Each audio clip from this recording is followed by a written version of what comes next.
అక్రమ కేసులకు నిరసనగా ఈ రోజు ఈ ధర్నా కార్యక్రమం నిర్వహించడం జరుగుతుంది.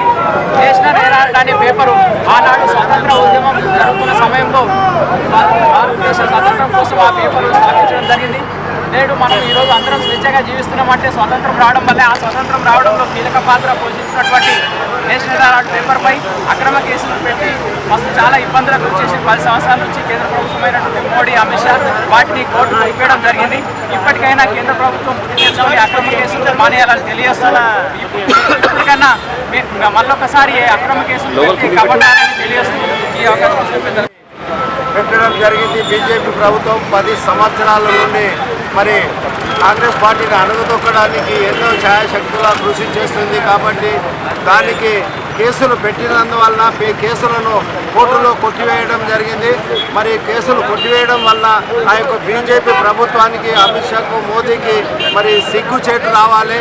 మరి ఇంకా ఎన్నో అక్రమ కేసులు పెట్టి కాంగ్రెస్ ప్రభుత్వాన్ని అణగదొక్కడానికి, కాంగ్రెస్ పార్టీని అణగదొక్కడానికి ఎంతో ప్రయత్నాలు చేస్తున్నారు. కాబట్టి మరి ఇప్పటికైనా బుద్ధి తేవాలి.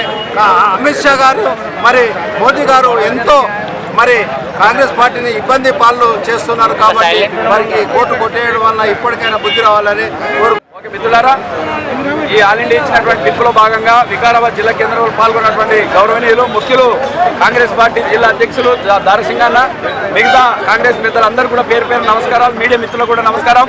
ఈరోజు కేంద్ర ప్రభుత్వం, బీజేపీ ప్రభుత్వం దేశాన్ని లూటు చేస్తూ ప్రశ్నించినటువంటి వాళ్ళందరూ కూడా కేసులు పెట్టి భయపాంతలకు గురి చేస్తున్నటువంటి పరిస్థితి మనం చూస్తూ ఉన్నాం.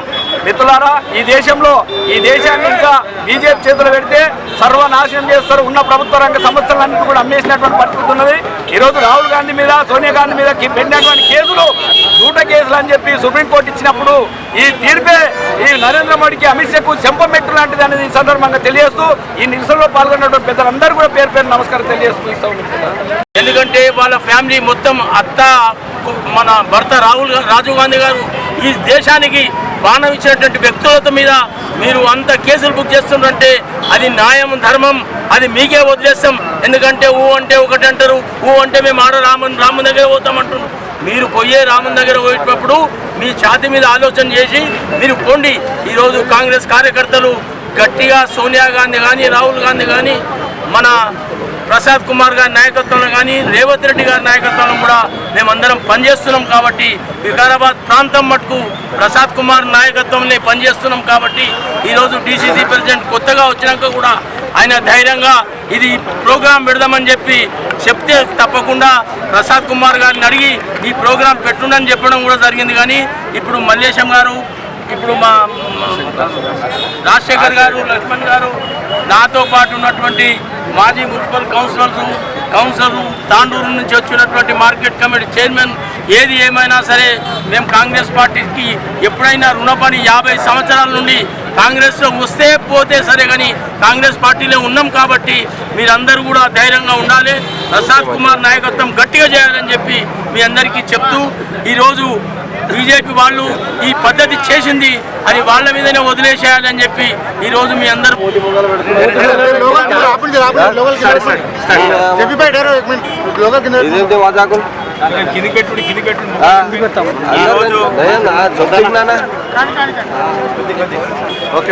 ఈరోజు ముఖ్యంగా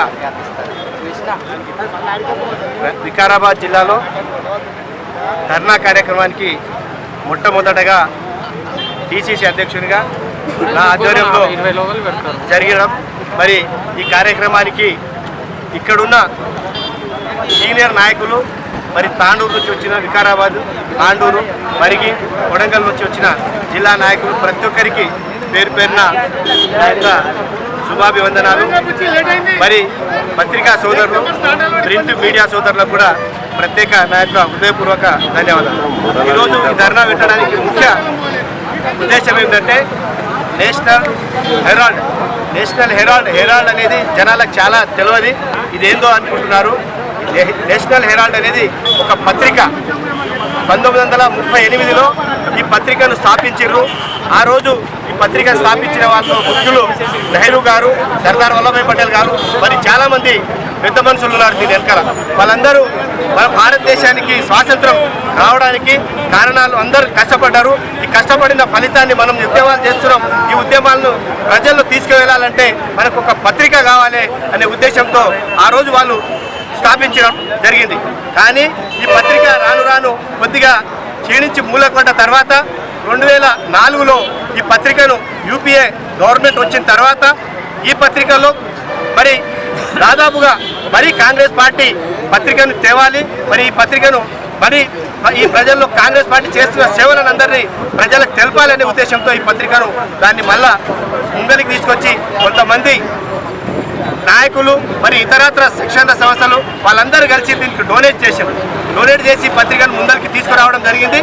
అప్పటి నుంచి ఎప్పుడైతే 2014లో కేంద్రంలో బీజేపీ ప్రభుత్వం వచ్చిందో ఆ రోజు నుంచి ఈ రోజు వరకు కూడా సోనియా గాంధీని మరి రాహుల్ గాంధీ గారిని, ఎందుకంటే ఈడీలు మరి సిబిఐ కేసులు పెట్టి హరాస్మెంట్స్ మనం ఎన్నోసార్లు ధర్నాలు కాంగ్రెస్ క్యాడర్ ధర్నాలు చేయడం జరిగింది. మరి వారికి మద్దతుగా ప్రజలు మొత్తం కేంద్ర నేషనల్ నుంచి ప్రజలందరూ మద్దతు తెలపడం జరిగింది. ఏంటంటే వాళ్ళకి సిబిఐ ఈడీ తప్ప బీజేపీలకు వేరే దొరకదు. ఎవరిని పీడించినా ఎవరైతే నాయకత్వం ఉందో వాళ్ళని పీడిస్తే సిబిఐ కేసులు లేకుంటే ఈడీ కేసులు పెట్టి వాళ్ళని డ్రాప్ చేసి పార్టీలో కలిస్తే ఆ కేసులన్నీ మాఫ్ అయ్యేటివి. పార్టీలో గెలవకపోతే కేసు మళ్ళీ నడుస్తుంటుంది. అటువంటి కేసులు పెట్టి హరాస్మెంట్ చేసుకుంటూ ఉంటే ఈ కార్యక్రమం బీజేపీ వాళ్ళు పెట్టుకున్న దాన్ని మొన్ననే ఢిల్లీ హైకోర్టులో మరి ఈడీకి దీనికి ముఖం ముక్కు ఏమీ లేదు, ఎందుకు ఈ కేసులు పెట్టుకున్నారని అట్టి కేసును డిస్మిస్ చేయడం జరిగింది. ఇది బీజేపీ ప్రభుత్వానికి, మోడీకి, అమిత్ షాకు చెంపపెట్టు లాంటిది. వారు వాస్తవంగా ఈ కేసును డిస్మిస్ చేసినాక సుప్రీంకోర్టు ఎప్పుడైతే హైకోర్టు డిస్మిస్ చేసిందో దీని తర్వాత వాళ్ళు బీజేపీ నాయకత్వం మోడీ గారు రాజీనామా చేసి బయటికి రావాలి, మరి ప్రజల తీర్పును కోరాలి. ఏదున్నా మొన్న అమిత్ షా గారు పార్లమెంట్లో కాంగ్రెస్ ఏది చేస్తే దానికి మేము యాంటీ చేస్తామని చెప్పడం ఎంత మనకు సమంజసం? ఏది చేసినా కాంగ్రెస్ పార్టీ ప్రజలు ఉండి ప్రజల మధ్యకి వెళ్ళి ప్రజలను సేవ్ చేసుకుంటూ ప్రజల సేవ చేసే పార్టీ కాంగ్రెస్ పార్టీ. ఈరోజు బీజేపీ మత ప్రచారం చేసుకుంటూ మతోన్మాదులను బీజేపీ చేసి హిందూ, ముస్లిం, సిక్, సాయి అని మతాలను విడదీసుకుంటూ ఈరోజు పరిపాలన చేస్తున్నది. ఇది ఎంతవరకు మంచిగా బాగలేదు.